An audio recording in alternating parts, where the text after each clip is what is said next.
So that's now in place, flush up against there. We can now put in the shims.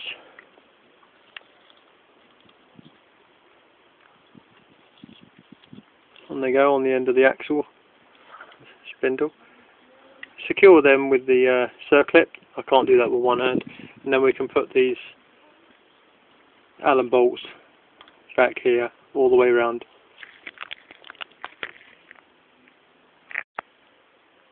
So that's all nicely together. So the last thing is pop the dust cup back on. I noticed that it's got an O-ring inside there to stop any water getting in case you happen to find yourself underwater when you're off-roading.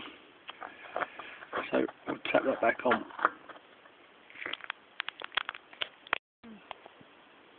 Onto the brakes. I've taken out the brake pads, and I've got to force the piston back right up to the hilt because I'm putting new ones in. So I've got this G-clamp here, which I've secured round the back onto a couple of pads of, well, actually the old brake pad and a bit of wood, and then I'm just pushing up one of the brake pads against the other to squeeze the piston back into its backmost position. Okay, and then I'll be able to fit in the new pads. Before I fit these pads, here's nice new ones, I'm going to put a little bit of copper grease onto the surfaces where the spring will be rubbing. There's the springs there. So that just means I'm going to put some copper slip around in that little nook. So there we go. Some on the ends there. When my brother was alive, he told me that it doesn't hurt to put a patch in the middle as well, because that's where the piston, you see there, is going to be coming up against. A little bit of grease there helps to reduce vibration. So let's get the pads in place. Okay, so the pads are both in place now. There we go. There's a little bit of a struggle because the tolerance on the length of the pad is very precise, so there's no gap really at either end.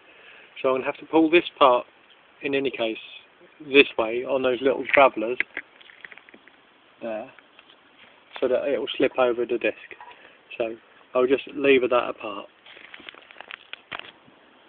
So there it is in place now, the caliper's in place. It was a bit of a struggle to get it on, but you just have to wiggle it and fiddle it and knock it with a hammer, not too hard, until it goes on. This isn't turning freely at the moment, but by the time it's gone down the road and back, and I've hit this a couple of times gently with a hammer just to bed it in, then it will be running free. It will soon bed itself in and be running perfectly freely. So what I'm going to do is before I put the wheel on, I'm just going to get a little bit of that copper slip